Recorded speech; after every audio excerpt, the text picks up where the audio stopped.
dan di akhirat. Wa man satara musliman satarahullahu fid dunya wal akhirah. Barang siapa yang menutup aib seorang muslim, Allah akan tutup aibnya dunia dan akhirat. Artinya orang yang mukmin, yang taat, dan kita tahu bahwa dia adalah orang yang baik, orang yang taat, orang yang soleh. Kalau dia ada kekeliruan, kalau dia ada kesalahan, ditutup aibnya, bukan dibuka, bukan dibeberkan aibnya, ditutup. Itu hak muslim dengan muslim lainnya yang disebutkan dalam beberapa hadis Nabi yang lainnya. Jadi masalah kehormatan ini sangat tinggi di sisi Allah SWT.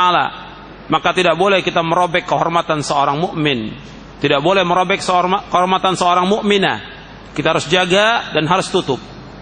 Jadi kalau seandainya dia salah atau keliru, datangi, tegur dengan cara yang baik, nasihati dengan cara yang baik, bukan dibeberkan aibnya di tengah kaum muslimin. Kecuali nanti yang dibolehkan menurut syariat, dan ini ada kaidahnya.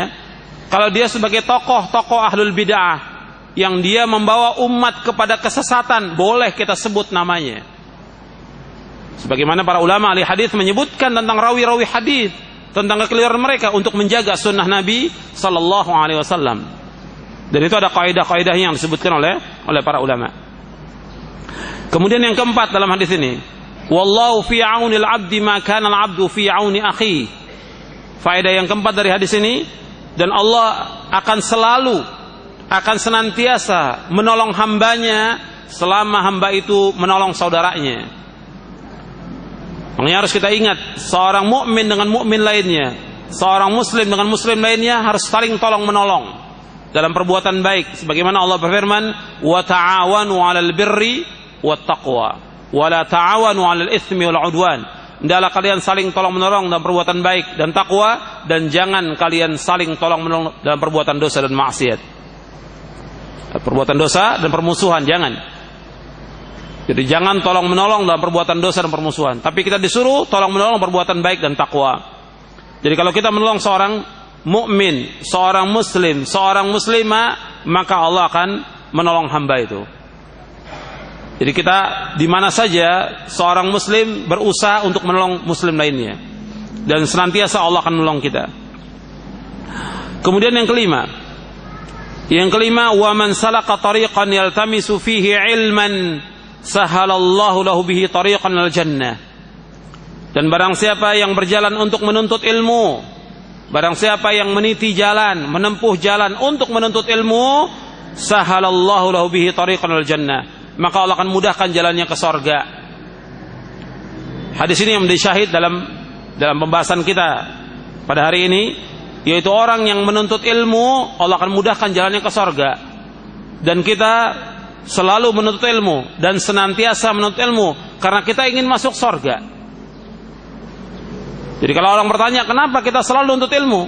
Setiap pekan kita menuntut ilmu, bahkan sepekan 2 kali atau 3 kali kita menuntut ilmu, karena kita ingin masuk surga.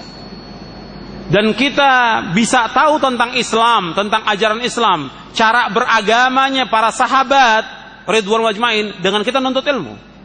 Kita bisa tahu tentang akidah, tentang ibadah, tentang akhlak, tentang muamalah, dan bagaimana kita mencari keridhaan Allah dengan kita menuntut ilmu. Jadi kita wajib, thalabul ilmi ini wajib, dan dengan kita menuntut ilmu kita akan masuk surga. Tapi menuntut ilmu yang benar, artinya kita belajar Al-Quran was sunnah menurut pemahaman salafus saleh. Nanti saya akan sebutkan tentang ilmu yang bermanfaat dan ilmu yang tidak bermanfaat. Apa saja ilmu yang tidak bermanfaat itu, nanti kita akan bahas. Apa ilmu yang bermanfaat dan apa yang tidak bermanfaat. Sebab banyak kadang-kadang orang sibuk setiap hari, setiap pekan, bahkan menghabiskan umurnya dia nuntut ilmu, tapi ilmu yang dikaji tidak bermanfaat, yang dengan itu dia rugi. Dan banyak para ulama yang terdahulu juga demikian, dihabiskan waktunya puluhan tahun untuk nuntut ilmu, tapi tidak bermanfaat. Dan itu diakui oleh mereka sendiri.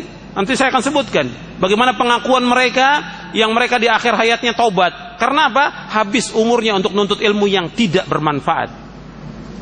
Makanya kita belajar ilmu syar'i, Al-Quran was sunnah menurut pemahaman para sahabat. Jadi kalau kita berjalan untuk menuntut ilmu yang benar, mengkaji Al-Quran dan sunnah Nabi yang sahih menurut pemahaman para sahabat, maka Allah akan mudahkan jalan kita menuju surga. Yang keenam, wa majtama'a qaumun fi baitin min buyutillah yatluna kitab Allah wa yatadarasunahu bainahum, dan tidaklah berkumpul satu kaum di satu rumah dari rumah-rumah Allah yang mereka membaca kitab Allah dan mempelajarinya. Untuk perhatikan, yang keenam ini membaca kitabullah dan mempelajarinya. Jadi bukan sekedar membaca kitabullah Al-Quran, tapi dia betul-betul mempelajarinya. Betul-betul dia berusaha untuk memahami isi dari kitabullah. Karena Al-Quran diperintahkan kita untuk membaca Al-Quran. Bukan hanya membaca, tapi Allah memerintahkan kita untuk mentadabburkan isinya, memahami isinya. Allah menegur dalam surah An-Nisa dan juga dalam surah Al-Muhammad. Dalam surah Muhammad, surah 47 ayat 24, Allah berfirman, "Afala yatadabbarunal Qur'an am ala qulubin aqfaluha?" Apakah mereka tidak mentadabburkan isi Al-Quran, ataukah di hati mereka ada kuncinya, ada gemboknya? Mereka tidak mau faham tentang isi Al-Quran. Kita wajib untuk memahami isi Al-Quran. Jadi bukan sekedar baca. Kita harus memahami, dan setelah itu kita berusaha untuk mengamalkannya. Maka orang yang membaca kitabullah, membaca Al-Quran, dan dia mempelajarinya dan memahaminya sesuai dengan pemahaman para sahabat, di dalam hadis ini disebutkan, yang pertama dari yang keenam ini, yang A, illa nazalat alaihimus sakinah, maka Allah akan turunkan kepada mereka sakinah, ketenangan. Jadi orang yang membaca Al-Quran dan dia mempelajarinya, itu akan turun sakinah, akan turun ketenangan dalam hatinya. Yang kedua dari yang keenam, wa ghasyiyatuhumur rahmah, dan mereka akan diliputi oleh rahmat Allah Subhanahu wa taala. Kemudian yang ketiga dari yang keenam, wa haffathumul malaikah, dan mereka akan dikelilingi oleh malaikat. Sebab malaikat itu selalu mengelilingi orang-orang yang menuntut ilmu syar'i.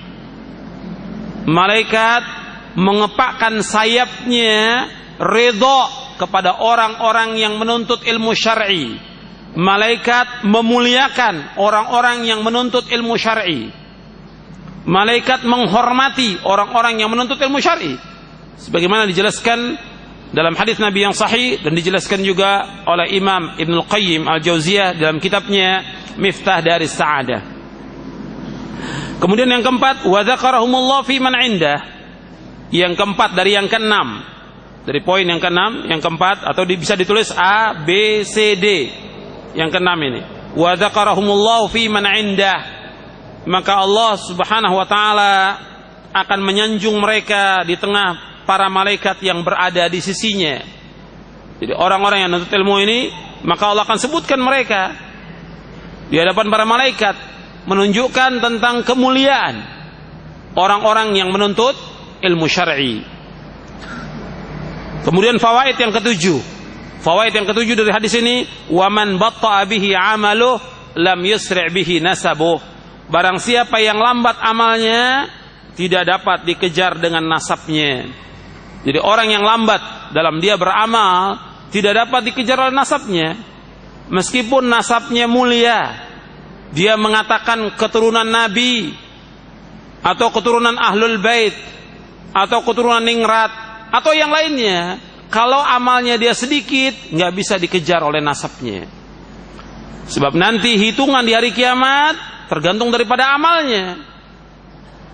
Tingkat di sorga pun Allah berikan tergantung daripada amalnya. Likullin darajatun mimma amilu, dan setiap mereka mendapatkan tingkatan derajat di sorga tergantung apa? Tergantung dari amalnya. Jadi nggak boleh orang kemudian berbangga dengan keturunan Nabi, atau keturunan yang mulia, atau ningrat, atau yang lainnya. Tetap mereka wajib beramal. Wajib beramal. Yang diperintahkan oleh Allah dalam Al-Quran, diperintahkan oleh Rasulullah, yaitu beramal. Jangankan untuk kita atau orang-orang yang mengaku. Fatimah saja, Fatimah radhiyallahu anha, itu disuruh oleh Nabi untuk beramal. Nabi mengatakan kepada Fatimah binti Muhammad, ya Fatimah binti Muhammadin, salini min mali ma syi'ti, inni la ughni anki minallahi syai'a. Wahai Fatimah binti Muhammad,